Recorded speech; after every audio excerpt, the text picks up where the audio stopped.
This is SSPTV News, brought to you by Samsung Productions and the Hazleton Standard Speaker. One of the most popular events in downtown Hazleton is back this weekend. We'll tell you where to enjoy wine and chocolate next. Hello friends, thank you for your time. We really do appreciate it. We hope you enjoy the stunning HD video on Service Electra Cablevision channel 513. We're also available in SD on channel 13, and subscribe to the SSPTV YouTube channel to stay up to date with us and all of your favorite local shows like the Sam Lasan Show. Now your headlines from SSPTV and the Hazleton Standard Speaker. The Luzerne County District Attorney's Office, the Pennsylvania State Police, and the National Missing and Unidentified Persons System are teaming up to host the first ever Missing Persons Day. The event is being held tomorrow at 1 p.m. at Wilkes University. It's free and open to the public. What we're hoping for is for families of missing persons to come out, register their family members that are missing. They're all welcome. We preferably would like biological relatives to be there so we can collect a DNA sample. And also for law enforcement that have missing person cases so that they can freshen up those cases and use the latest technologies. We'll have them all available there. We'll collect DNA, we'll collect dental records, anything that is biometric from the victim. Fingerprints, anything like that, we will collect them and we'll make sure that they get into the national database. To me, this event is so important because it shows families of missing and unidentified individuals, their families, that we as law enforcement are still working on these investigations, working on these cases, trying to find their missing loved ones. And there is a support system out there. And as we all come together on May 31st for this Missing Persons Day, it shows that support system. And we will have people there to meet with families and go through the process, collect DNA, do things that really matter and may help with our investigation. Any family and friends of a missing person are encouraged to attend this free event tomorrow at 1 p.m. at the Wilkes University Henry Student Center on the second floor. Registration is not necessary. This Sunday marks the third annual Ryan's Ride. The event is held in memory of Ryan Cara of Cunningham. The little girl passed away unexpectedly in 2015 at the age of 4. The Remembering Ryan Cara Foundation will host the ATV and dirt bike ride on Sunday from 8 a.m. until 5 p.m. at La Rock Grove and Sugarloaf. The festival portion of the event will be held at a later date. Proceeds are used to build community playgrounds in Ryan's memory, like the one seen here in Cunningham. Anyone who registers for the ride by tomorrow, May 31st, will receive a free breakfast at the event. For more information and to register, go to rememberingryan.com or call 570-708-8243. A former Hazleton nightclub was damaged by fire last night. Hazleton firefighters responded to the former Exodus Bar and Grill on the Club 40 Road just off of Broad Street just before 7 p.m. last night. They found smoke coming from the second floor windows. The fire was quickly extinguished. No one was injured. A state police fire marshal is investigating. The city of Hazleton wants to know about problem potholes and high grass. Hazleton Mayor Jeff Cassatt says that residents can report problems directly to the city. He has set up 2 email hotlines. Pothole complaints can be emailed to potholes@hazletoncity.org, and high grass complaints can be sent to highgrass@hazletoncity.org. Downtown Hazleton is the place to be this Friday night. As Lisa Sugar tells us, tickets are selling fast for this first Friday event. Can't believe it's this time of the year again, but it is time for the annual Wine and Chocolate Walk 2018 in downtown Hazleton, all part of First Friday. The very first one, I believe, was held 2 years ago, and now this will be the third coming up. Here to tell us all the fantastic details of this really fun event is Jocelyn Strenshock, who I have to look at her title, the Coordinator of Entrepreneurial Services for Can Do. That's a big title for a lovely lady. Thank you so much for being here. This is really, I've gone to it. It's a great event. Thank you for having me. It's one of our favorite events. This is our third year. Last year and the year before we did sell out, so get your tickets fast. We expect over 250 people. Wow. So for people who are wondering, what is the Wine and Chocolate Walk all about? Give us the details. Sure. So you basically go to a centralized location, i.e. the Marco lobby, You pick up your map, you find out all the locations that are participating. You get a little 5-ounce glass that has our sponsor's logo on it. Thank you to Honey Hole Winery. And then you have a self-guided tour. So there's over 20 locations. You get to go to each one of them. At each one, you usually get an initial, and we throw it in for some kind of a giveaway throughout the course of the year. And you get to taste an ounce of wine and some chocolate at over 20 places. And it is really fun. We had a blast. We went to all of them. And then afterwards, when you're tired of that, then you just stop at one of the great restaurants in downtown Hazleton and have dinner. Absolutely, absolutely. You know, a lot of the restaurants stay open later because of this event. So, you know, feel free to check out. I know Papaya Queen is participating, Frankie's, Vesuvio's. We have the Pines, of course, is going to have live music. And down at the Art League, we'll be having an exhibit. So you can always stay down there. You end at the Art League and check out some art when you're done.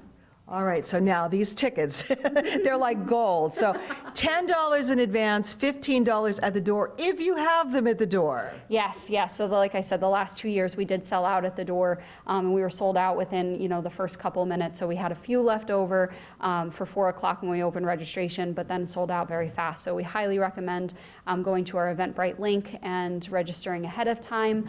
We are also this year doing $5 for designated drivers. So basically, if you're not a wine drinker and you want to come through and taste the chocolates, it's $5, so you don't have to pay the full 10 or 15. Oh, that's a great idea as well. So there's also entertainment and an art show going on, so a lot to do. Yeah, it's a great first Friday.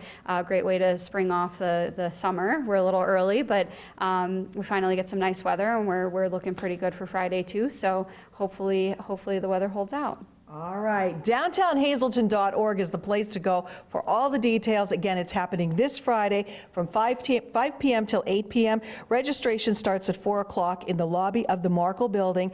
The Wine and Chocolate Walk 2018, I guarantee you, you will not want to miss it. Thanks, Lisa and Jocelyn. Another popular event takes place this weekend in Hazleton. The Catholic Social Services Auxiliary will host its annual theme basket auction on Sunday with a special preview on Saturday. The event begins Sunday at 11:30 a.m. with the drawing at 2 p.m. The Saturday preview is from 6 p.m. until 7 p.m. There are some big ticket items up for grabs, including a vacation in Puerto Rico, kids' bikes, gift certificates, and much more. Refreshments will also be available. Winners do not need to be present and will have 2 days to pick up their prizes. It's all happening at Our Lady of Grace Madonna Hall, 750 North Vine Street in Hazleton. Enter from the parking lot at the rear entrance to the church. Baskets and donations are still being accepted. For more information, call 570-455-1521. All proceeds benefit the programs at Catholic Social Services. Have you been to the carnival? Powers and Thomas Entertainment and the Lar Mall present the Spring Fling Outside Carnival now through June 3rd. Because the carnival ends Sunday, we are picking 3 winners tonight to allow more time for pickup and use. This is the last night you can enter to win a family 4-pack of wristbands for the carnival. It's a $100 value. So call us now, 570-459-9813, extension 108. We need your full name, the town you live in, and phone number. We'll draw 3 lucky names at random from tonight's entries. And remember, you can only win once every 30 days on SSPTV. And a reminder that our SSPTV programming is available tonight and every Wednesday from 6:30 until 8 p.m. on our high-definition channel 513. You can also catch a rebroadcast of SSPTV News at 8 p.m. on both channels, Channel 13 and HD 513. 2 local nurses are fighting for safe staffing in Pennsylvania. Lisa Sugart will tell you about it next. And in sports, highlights and reaction from MMI's championship win over Forest City in baseball. This is SSPTV News, your place for 24 hours of your hometown news and information.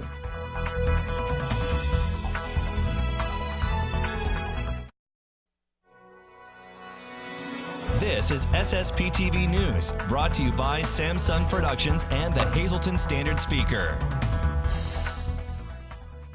Just last week, Governor Tom Wolf joined a group of nurses in Pittsburgh for a roundtable discussion.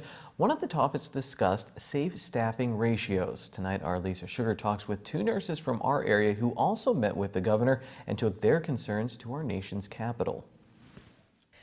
I'm pleased to welcome to our studios today two nurses from our area. They are both registered nurses in the Wilkes-Barre area. Heidi Roan Stempian is from Benton, and Ashley Wheel is from Dallas. And they recently attended the Nurses Take DC March and Rally for Safe Staffing. Heidi, I'm going to start with you. Tell us how this went. It was for 5 days you were gone, all for a special cause. Yes, so we actually went from Philadelphia to Washington, D.C. We had several rallies. We rallied in Philadelphia for safe staffing, and then we went to D.C. We were on the front lawn of the Capitol. This all took place because nurses around the entire country are fighting for safe staffing limits. A lot of people don't realize that their nurses can have unlimited amounts of patients at the moment. There is no law protecting us. There is no law protecting the patients. There are laws protecting children in daycares. There's a number of how many children a daycare worker can have healthy children.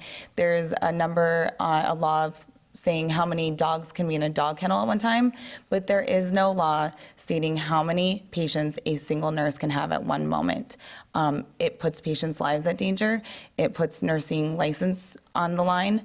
And it's just, you can't properly take care of a critical patient while trying to take care for other patients. We want to fix this and bring this light to our community, because at the end of the day, this is our family, our community. It's who we are as nurses, and we just want to fix it. Wow, I did not know there wasn't any limit on that, so that is news to me. The only state you told me that does have a law that limits it is the state of California.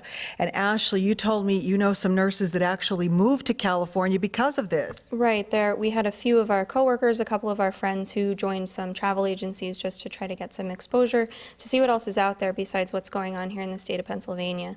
In their travels, they've learned that in California, the limits really protect them as nurses. They protect the patients. They're able to give better care, quality care, and get back to the basics of nursing, which is making people well.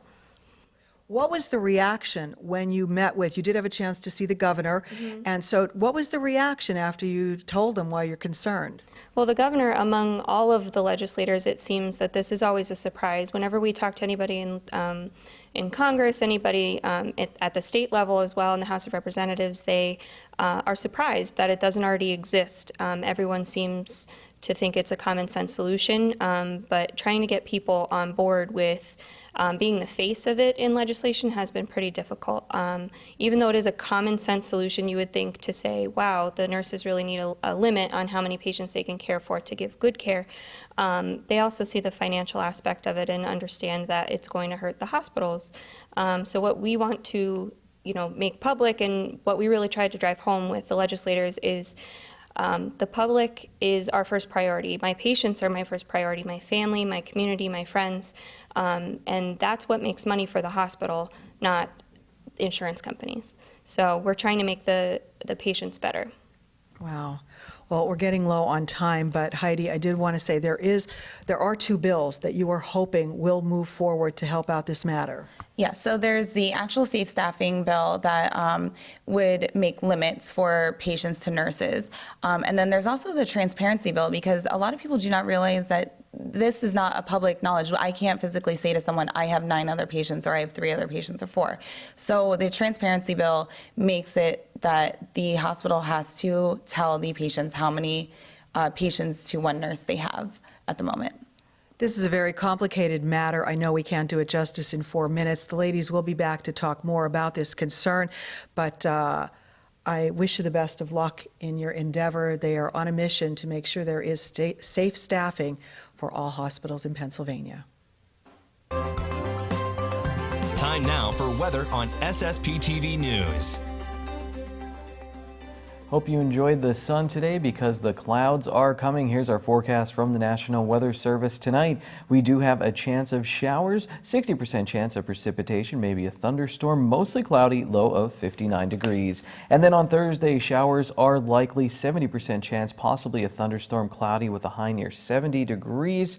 New rainfall amounts between 1/10 and 1/4 of an inch possible. Friday, 60% chance of showers and thunderstorms. Then showers are likely, mostly cloudy with a high near 80 degrees, 60% chance of showers at night and a possible thunderstorm. We will have a low of 64 degrees, mostly cloudy skies. Saturday, 50% chance of showers, mostly cloudy, high of 74. At night, a 30% chance of showers. Once again, mostly cloudy, low of 57. Mostly cloudy Sunday during the day and at night, high of 67 during the day, 40% chance of showers, 30% at night with a low of 52 degrees. Tonight's weather is brought to you by Valley High Food Drive-In, the area's oldest ice cream and fast food restaurant. Stop by for our ice cream and yogurt, now featuring fat-free, no sugar-added soft frozen yogurt with flavors like vanilla, strawberry, and strawberries and cream. We also have burgers, hot dogs, fries, and much more. For daily hours, call 570-455-5362. That's Valley High, Route 93 in West Hazleton, and like us on Facebook. If you're looking to quit smoking, did you know that the Hazleton YWCA may have the answer? Hi, I am Maria Caldwell. I am the group exercise coordinator here at the YWCA. I will be talking about the Freedom from Smoking program we have here and our group exercise program. The Freedom from Smoking program is a free program through the Lung Association. And it is an 8-session program to learn how to quit smoking, and you come to learn how to cope with stress of quitting smoking and eventually learn strategies to stop smoking. So we have several classes here at the Y. I teach Les Mills Body Pump, Les Mills Body Combat. We have Piloxing. We have Piloxing Bar, which is a new class here. We have Silver Sneakers, a chair class. So we have all types for all levels. Piloxing Bar is our newest class. So that's like a fusion of boxing and a bar where we hold on to a bar and we do a lot of dance moves or like ballet. And it has standing Pilates. So it's really a great class to try for all levels, could actually do that class. Anybody could come to try a class for free if you're a non-member and you want to try a class. For your first class is free. All the group exercise classes are included. So anybody could come and try if you want to try. If you would like to sign up or register for a class or come and try one, you could just stop by the Y and stop at the front desk. If you want to call, our phone number is area code 570-455-2046, and you could just come and try it. Piloxing looks and sounds cool. Here's your midday winning lottery numbers on our green screen. And when we come back, another day and more teams from our area winning district championships. We'll tell you about it in sports when we come back.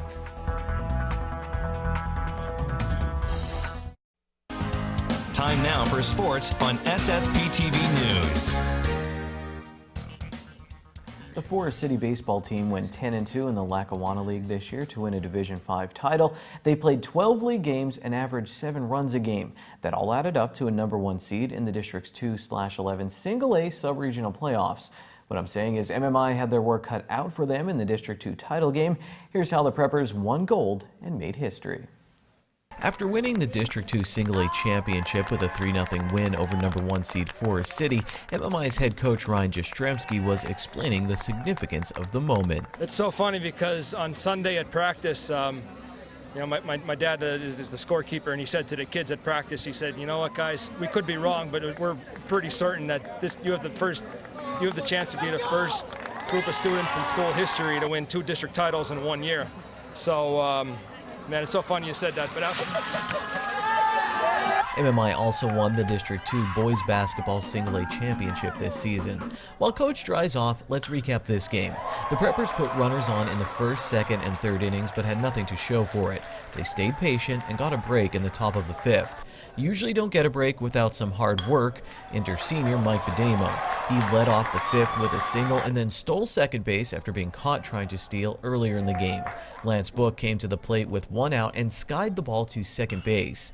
The evening was a mix of sun and shadows on the field and music, and the ball dropped in, and Bademo scored the first run of the game. You stay patient, you keep them off the board, and then finally you're going to break through, and that's what we did. We got, like I said, a really, really fortunate play that went our way, and you know, that kind of just, I think, took a lot of the pressure off. And once we got that first one, the floodgates kind of just opened up for us a little bit. When I first crossed home plate for the first time, I just figured, I was like, everyone's feeling it, it's our day, let's go get this win. One run was all pitcher Marcus Danchison needed. The freshman went the distance, striking out 8, walking 1, and only giving up 2 hits. He's a great pitcher. I honestly didn't even think he had that in him. I mean, to come in as a freshman on our biggest stage, a PNC Field championship game, and to shut out a really good hitting team, that's some pro major league stuff right there. Give me your background a bit. When did you start playing baseball? I actually started a little late. I started playing when I was 9. I was kind of like the bench kid. I'd get my 2 innings in the field and 1 at bat or however it worked, and I really wanted to play. I knew I started late, so I just put my head down and worked at it until I got to where I'm at today. You said you worked at it, but did you think when you were that bench player, hey, I'll be here one day? No, I did not. I thought I might go a little further with it because, I mean, I saw that I was getting better, but I never thought I'd be in the spot that I am in today. Senior Mark Lobitz drove in a run in the 6th, and MMI plated another on an error. In the bottom of the 7th, senior George Palermo scooped up the final out at his shortstop position and then went for a little run. What happened after that? Where did you go? Who'd you go? Well, first, I ran and jumped, hugged our pitcher, and then I had to turn. I had to hit on my boy Mike, my senior, and right. And then Mark, the other senior, was out warming up in the bullpen, so I knew he was out there. So I turned and just sprinted to him, and we got embraced each other, got so excited. Man, you covered some ground. I did. Palermo won't have a lot of time to catch his breath. The Preppers have another game this evening for the District's 2/11 Sub-Regional Championship against Tri-Valley.